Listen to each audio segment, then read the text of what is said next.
The street was alive with noise, horns blaring, footsteps rushing, voices blending into chaos. Among the crowd stood a small boy, barefoot, his shirt torn and faded from too many days under the sun. He clutched a rusty tin can in his tiny hands, shaking it gently, hoping for a coin or two. Most people walked past without even glancing at him, their eyes fixed on their busy lives. Yet there was something in the boy's gaze, a quiet fire that refused to be extinguished, even in the midst of hardship.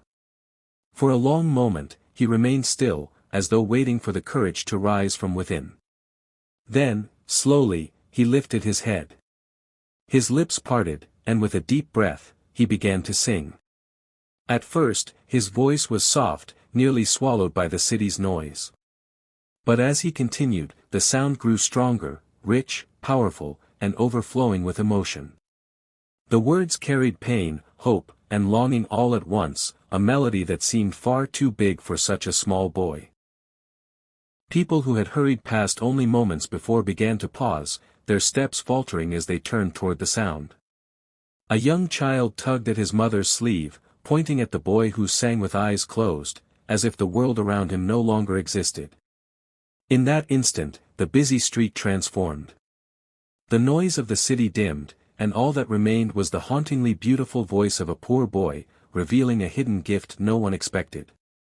His voice rose above the hum of the city, echoing with a purity that made time itself feel as though it had stopped.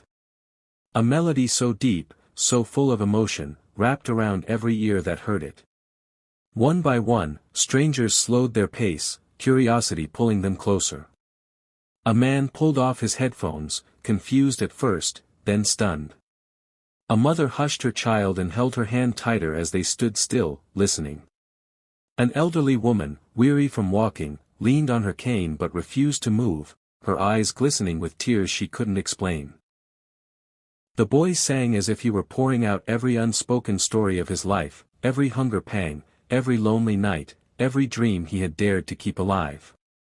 His small chest heaved with each note, but his voice never wavered, it soared higher, stronger, more powerful than anyone thought possible from a child standing barefoot in the dust. Around him, the noisy marketplace had grown silent. Even the vendors paused, their hands hovering over baskets of fruit, their eyes fixed on the boy. For the first time in a long while, strangers shared the same stillness, connected by the sound of one fragile voice that carried the weight of 1,000 unspoken feelings. What began as a forgotten child on the corner was now a miracle unfolding in plain sight. The poor boy's song had captured hearts, and no one could look away. As the boy's song filled the street, a man in a sharp suit pushed his way through the small crowd that had gathered. His face was stern, his steps heavy with impatience. He stopped in front of the boy, frowning deeply. "Why are you standing here making noise?" he said sharply. "Go do something useful. Go find real work." His words cut through the fragile silence, and for a moment the boy's voice faltered. He lowered his eyes, clutching the tin can tighter, as if bracing himself against the sting of humiliation. But then, before he could shrink back into silence, a young woman stepped forward from the crowd. She knelt down and gently placed a crumpled dollar into the boy's can. With a soft smile, she whispered, "Don't ever stop singing. Your gift is too special to hide." Her words wrapped around the boy like warmth on a cold night. Moved by her courage, others began to step forward too.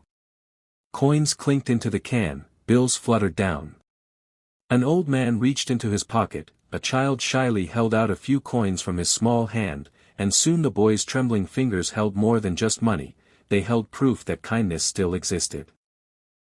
The businessman, still standing there, shifted uncomfortably as he watched. What he had dismissed as noise was becoming something undeniable. The boy's song had stirred hearts in a way money and status never could. The street was no longer just a place of passing strangers, it was turning into a stage of compassion.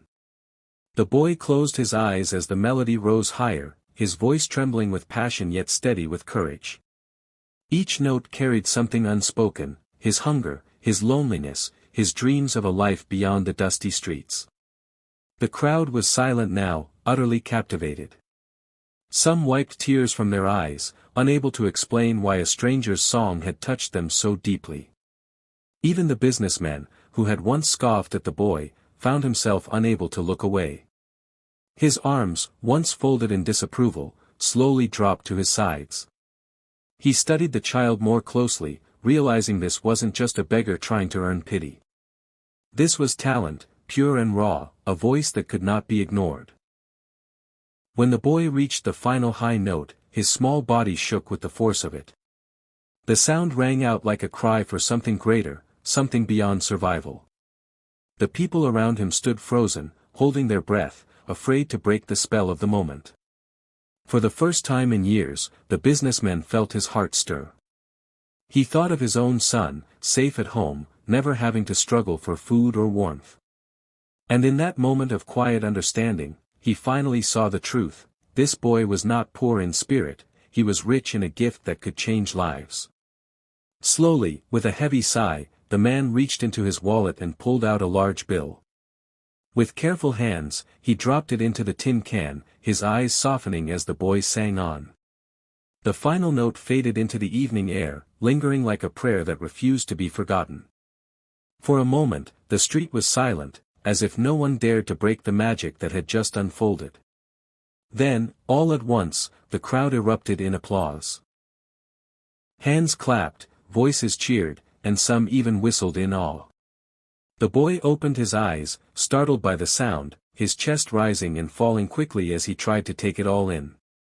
Tears glimmered in his eyes, but this time they weren't from hunger or pain, they were from hope.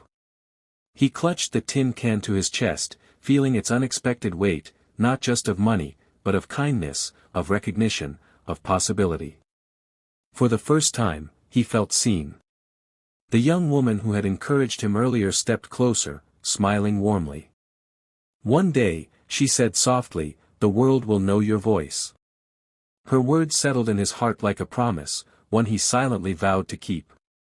Around him, strangers nodded in agreement, their faces glowing with admiration and respect. Even the businessman lingered at the back of the crowd, his expression softened, almost humbled. He gave the boy a small nod before quietly walking away, leaving behind more than just money. He left behind a lesson in compassion. As the applause slowly died down, the boy tilted his head toward the sky. Whispering a quiet "thank you," he held his tin can tighter, no longer just a container for coins but a vessel of dreams. Hope, once hidden, now shone brightly in his eyes.